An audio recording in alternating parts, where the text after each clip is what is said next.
So because we're covering a lot more stuff that's not Marvel and DC, one of you guys suggested that I cover the Ordeal, and this comic, or really webtoon, is phenomenal. We've never covered webtoons. Hopefully it doesn't get my channel shut down. So what this does here is this opens up and it says, for centuries, humans were at the pinnacle among all of creation until a strange occurrence of a new gene structure changed everything. This new genetic makeup was far superior to that of humans, giving birth to an entirely different species we call Kimyos. A minor enhancement to strength, endurance, and regeneration are all simply complementary assets of a Kimyo's DNA. 1/3 of the world's population is said to be Kimyo, but if that was not terrifying enough, they also developed special abilities recognized as talents. Most talents, however, are predominantly harmless. The ability to manipulate a simple element, or control over the internal structure, creating and manipulating extensions of one's body. In rare cases, to change the entire cellular makeup of one's body at will, and a vast variety of other mutations. But not all talents are harmless. The great power of the few elite Kimyos causes any humans to tremble in fear of their possible extinction, as their power may result in the ultimate decimation of the human race. How is that for an opening to a story? It's phenomenal. Here's the crazy thing too. Brent Bristol, the guy who created this, he's writing and drawing it. This is his entire creation, which is just phenomenal. The art looks gorgeous. So what this does is this takes place in the port of Spain in Trinidad and Tobago, because the main character is actually a Caribbean character, which is really, really dope. So we get this announcer, right? He says, ladies and gents, we are now on our 13th fight of the night, but I know you guys are not tired. No.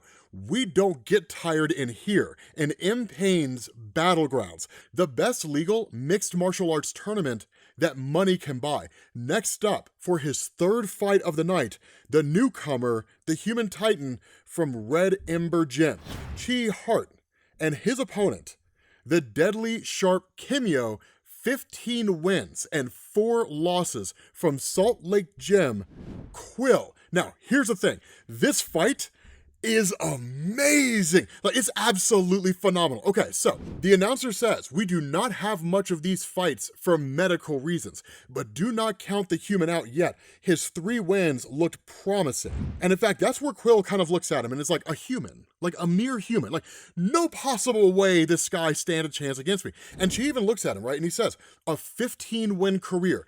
What's your special trick, right? What is it that you can do? And so Quill addresses him directly and he says, once you step into this octagon, there is no room for pity. So why don't you come close, Hart? Now that's when we end up learning what Quill's capable of, right? His talent, porcupine. Through a measure of elasticity in his muscle fibers, he can extend them as protruding barbs by flexing, then hardening the skin, which covers these muscle spikes into sharp quills. And so at that point, bow, we're off to the races. Like, the two of them just start going at it. I mean, it's a no-holds-barred fight, right? And in fact, the announcer says that, right? I would not like to be at the receiving end of a Kimyo punch. And he says, mothers and grandmothers, now is the time to look away. Dude, it's like something out of Dragon Ball, man.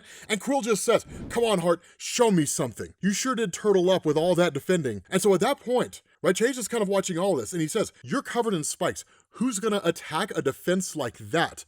You're the one that's turtled up. And then Quill starts taunting him, and he's like, I'll give you a free shot, right? No quills this time. And at that point, Chase is kind of like, okay, this is clearly bait, but we'll see what happens, right? Maybe I can slip through. And that's exactly what happens, right? He literally, Quill goes for a punch, and Chase just like dodges the thing. And at that point, he catches him wide open and goes to punch him in the side. But the crazy thing about that is when he goes to launch that punch, those quills come out. And son, dude, they look absolutely horrifying. So at that point, Hart's just like, cheeky bastard. We're gonna call him Hart from now on. He says, cheeky bastard, right? And at that point, Quill just says, on your feet. And so Hart responds, right? He says, so he can choose the exact spot to Quill at will. It's a solid defense when facing a human challenger. However, the fact that you are not permanently in a fully quilled state can only mean one thing. And at that point, Quill fires up and he's just like, you cannot hold your quills for long, can you? I'd say maybe 30 to 60 seconds tops. And Quill fires up, right? He says, not bad, right? You figured me out. Flexing for too long causes cramps. I'd make it easier for you. I can only quill one area at a time. So try me again. And the question you have to ask here is, why would you say that? Why would you reveal your weakness to the guy that you're fighting, right? Unless it's just that much arrogance that we're talking about here. And that seems to be the case, right? There's like an incredible amount of arrogance when it comes to Kimyos versus just regular humans. And so at that point, Hart's just like, okay, try again. You're baiting me for the second time, aren't you? And he's like, okay, I'll bite. And at that point, he goes in for the attack. And we're told that, right? He's doing some crazy footwork, but he's bobbing and weaving all over the place. This guy's benefit is his speed. He is crazy fast. And the whole time, he's just kind of thinking to himself, where are you gonna spike, right? Where are you gonna pop your quills? And so at that point, he goes for the hit and lands, right? The human's first hit, the first time he lands a punch. And at that point, Quill starts talking to himself, right? Like, you're being sloppy, Quill. This guy is smart enough to make his punches taps.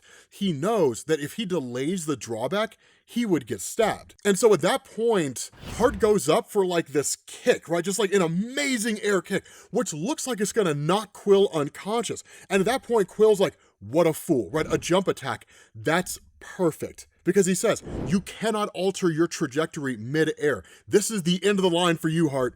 And he says, my win. And in that moment, when Hart goes to kick, he draws his kick back. Like, mid-kick, he draws his foot back and doesn't attack. And in that moment, Quill's just like, what? Right? He drew his foot back, right? It's a false kick. There's no way this guy can do that, but he does. But the whole thing turned out to be a distraction because in that split second, Hart ends up landing a gut punch. And Quill's like flabbergasted by this, right? He's just like, impossible, right? There's no way that's gonna happen. And Hart just tells him, left. But the crazy thing about this is even Quill doesn't really understand what's going on here. It seems like he does, right? It seems like he's grasping it, but he says, no, Mr. Hart, I will not be letting that happen again. And he quills his face up, right? And he's just like, try it. And at that point, Hart just smirks and like cracks the guy right in the gut because Quill was expecting a punch in the face. But when he lands that gut punch, that's when the real move starts. Because when that gut punch is hit, Quill grabs the arm of Hart, brings it in, and then pops his quills. And when that happens, they all kind of impale through his arm, and he says, get quilled, human. And for the most part, he's just kind of like, this fight's over, right? You've got one arm, the other one's impaled. There's no possible way that you can win. And that is when Hart says, I baited you. You cannot spike two places at once. That jaw is wide open and just cracks Quill right across the face. And it's just like KO. He knocks him out that fast. Dude, it's bonkers, man. Dude, I'll be honest, man, I have never gotten into Webtoons before. I have never been a Webtoons guy, but this story is stupidly good. I mean, we'll go into part 2 here in a second, but I have to ask, man, is this what I've been missing out on by not reading Webtoons? Is this what I've been missing out on? Right? If it is, why didn't you guys tell me sooner? I'm sure you guys probably did, right? I just wasn't paying any attention. But like, this is phenomenal, right? So what this does is it picks up an hour later, right? When Hart's basically recovering from it all, right? And like, the announcer keeps going, right? And now for our 14th fight of the night. Our previous fight, Human versus Kimyo, was insane. What a beautiful day to see all that blood, right? The whole time, Hart's just kind of like recovering in the bathroom. And when I say recovering, I mean, he's just bleeding all over the damn place, but seemingly like trying to patch these little holes here and there and take care of himself to some degree. But what ends up happening is a couple of guys come walking in here, right? And they tell him, you messed up, boy, right? And he's told, I'm gonna cut to the point. We bet a lot of money on you losing tonight. So the fact that you won is a major problem for you. And he says, it's simple. You give us back every cent that you made tonight and we will let you lick your wounds. And do not try to be a hero. You're clearly a mess after what our boy Quill did to you. And so seemingly Quill's like working with these guys, right? And what's crazy is Hart responds with like this Captain America-esque line from the Winter Soldier, right? Where he's just like, you should close the door before we start. Dude, it's cold, man. It's an amazing line, right? Before we start, would anyone like to get out? Dude, I love the way this is done, right? And so at that point, one of the guys draws a knife. And then you pick up, after these guys have just been seemingly just pummeled, right? You don't really see it happen. Instead, he just like comes out a few moments later. There's a little bit of flirting going on with a woman named Damalia, because I mean, she literally tells him, right, don't worry about all the scratches, it makes you even hotter. And he's just kind of like, thanks. But a little bit of flirting going back and forth between the two, which is pretty adorable. But what you end up doing is you pick up with Hart when he's back at home, right? And just kind of recovering. And he says, pain. It lets us know that we are alive. But the reason I endure this better not be in vain. And so the following morning, you pick up with seemingly a buddy of his, Tevin, who shows up here. And Tevin's girl just says, right, he's got some woman in there, right? This guy's never on time, right? That's where Tevin's just kind of like, I beg to differ, babe. I don't think any woman can stand him for more than a day. And so at that point, he comes walking out of the house, right? And he says, please, right, speak louder, right? It's not like it's only 6 o'clock in the morning. So the fact that these two have this kind of rapport, right? Hart and Tevin being very close friends is pretty phenomenal, because what ends up happening is Tevin says, talk to me, right? I've known you 15 years. It's been 7 years since you've had this apartment. None of us have ever seen the inside. Do you sell drugs, bro? Because my grandma needs Advil. He lives a very, very closed off life from the rest of the world. And so what you end up doing is transitioning over to Red Ember Gym. And this place, let me tell you something, man. Dude, the guy who trains them is amazing. Dude, this guy is so phenomenal. And this is where you really start to see like how powerful people can be within this webtoon, right? Because of course, where Tevin's just kind of like, hey, you know, thanks for the drive, and his girlfriend's like, you know, I'll pick you guys up at 4, that kind of thing. And they get inside to their dojo, that we get this really cool explanation, because this guy's training with Master Leo in this moment. But Hart tells us, my dojo mates and I, we do not come from the nicest of homes. The old guy right here is my master, Leo Thomas. He happens to be a war hero. The danger to human life that Kimyos presented caused a war 61 years ago. Human versus Kimyo. More innocents died than anybody wants to admit. But more on that later, I promise. So we don't really get like this immediate backstory, which I'm kind of disappointed about. But he says, Master Leo is like a father to us all. I could not have asked for a better teacher. He treats us like his own sons. But through all of this, right, Azam training in this way, this dude, as fast as he is and as capable as he is almost nothing compared to Master Leo. Because Master Leo is just like bobbing and weaving. And when I say bobbing and weaving, I just mean like ducking his head, lifting his foot to block. I mean, it's child's play, overcoming the capabilities of Azam here. And in fact, that's what Master Leo says, right? He tells him, if your talent is speed, being predictable would only mean one thing.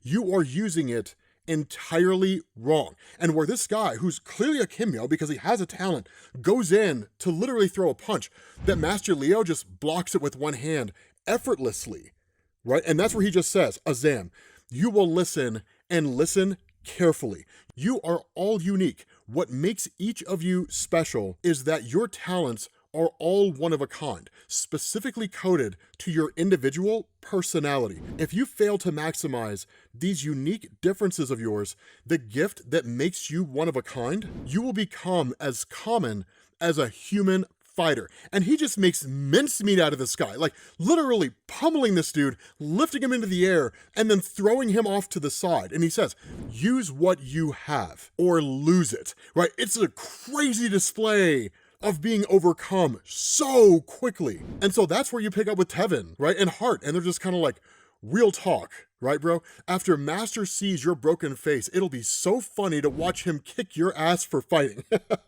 And he says, right, whatever, Tevin, your girl drives you around like a man-child. So like, obviously there's a friendly banter here, but for the most part, they're all associates and they're all friends, right? They're all learning from the same guy, but he is stern. And so as Tevin and Hart are sitting down, a couple of these guys are talking, right? Like, well, as you can see, Azam decided that he wanted to go first, and the other guys are like, you know, poor kid, he had a bright future ahead of him. But then Hart's told, right? Master Leo mentioned something about having a bone to pick with you when you got here. And by the looks of your face, I hope you signed a waiver.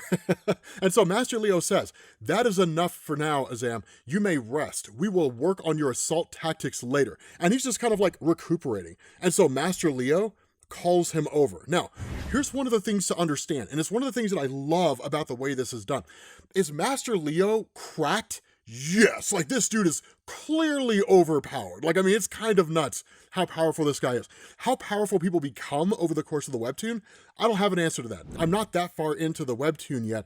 I'm about 3 or 4 chapters in, about as much as we're going to cover here. But what's also really cool about this is the statement, he's like a father to us. There's respect here. Right, so when Hart's called over to him, sure, there's some measure of fear and concern, like, this man could beat me to death and be home in time for cornflakes, but there's also the idea of, he's like a father to me, right? He is a man that I respect and a man that I will honor, and so to disobey him is a dishonorable thing. I love that. I think that's so awesome, and so that's where Tevin just tells Hart, right, like, I can't save you, man. Remember, I'm a man-child.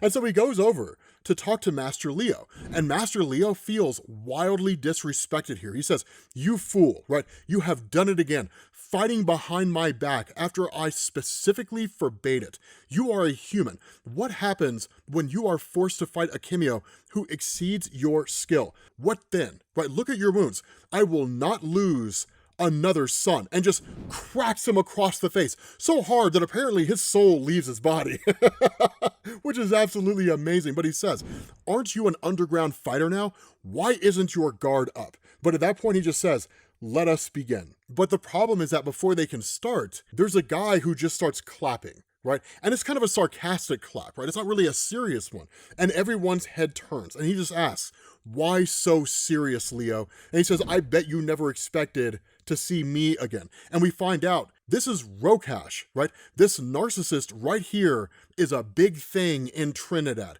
He was recently placed in the top 150 ranking of the world's strongest Kimyos documented, and it went straight to his head. And his arrogance makes him the most hated man in the country. And that's where he just addresses everybody. What's up, fellas? And in fact, Hart addresses him, right, like Roash, right, because he knows who this guy is. And even Tevin's just like, Master, do you know this fool, right? No one is allowed in the dojo during training sessions. He clearly could not read the sign.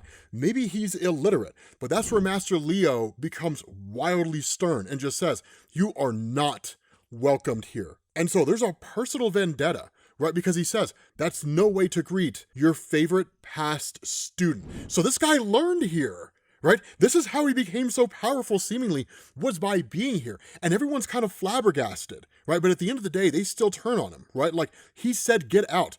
Are you deaf? And so Roash just responds and says, you boys have some spark, so how about some sparring? But the reality here is that seemingly they wouldn't survive. And this is when you get to see how powerful Master Leo is. I told you, dude, this guy is cracked, because he just says, you still have not changed, Roash. And he just says, enough of this, and just powers up. Now, the crazy thing is, none of his students have seen how powerful he actually is. And he just says, this is no longer your home. I will not repeat myself. You will leave at once. But the response is stubbornness. 25 years since I stepped foot in this old place. You speak as though you are at the pinnacle of Kimyo power, Leo Thomas, yet you have no idea what true strength is. And he says, you will acknowledge my strength before you die, old man, and that may come sooner than you think. And so what you do is you pick up later that evening. Don't worry, you get to see Master Leo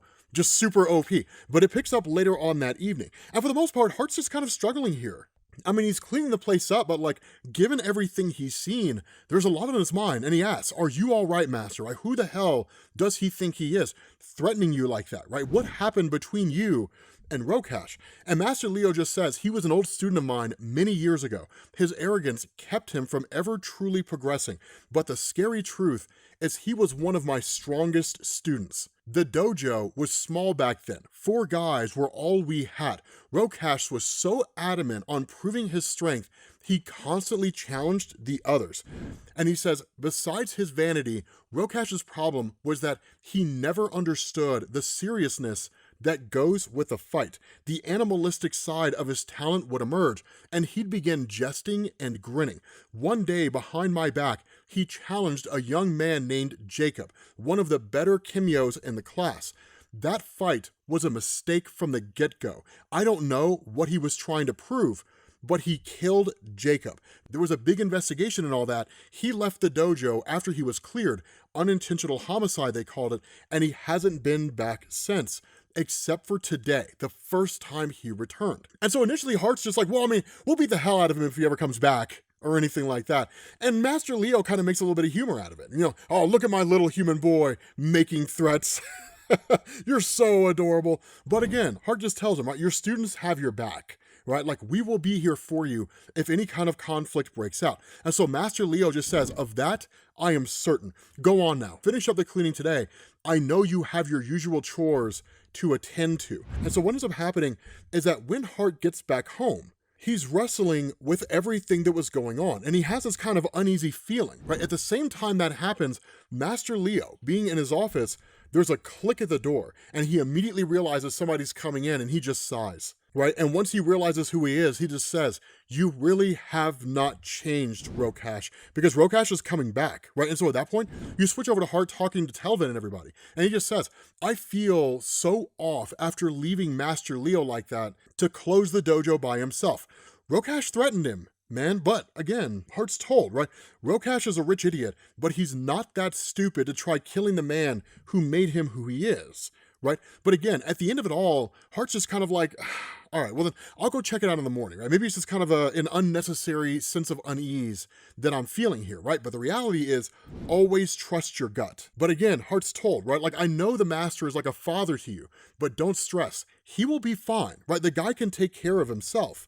Think about how powerful he is. And so that's when you switch back over to the dojo, and the whole place has exploded, right? The whole place is like burning up, and Master Leo is just standing there covered in aura. But here's the crazy thing, is he says, I hate being old. Am I really too weak to avoid a firearm now? Because you end up finding out that one of the things that had happened here was that when Roash had shown up, one of his henchmen, right, Cass, had opened fire on Master Leo, had shot him. And in fact, Roash says that, where did you get that gun?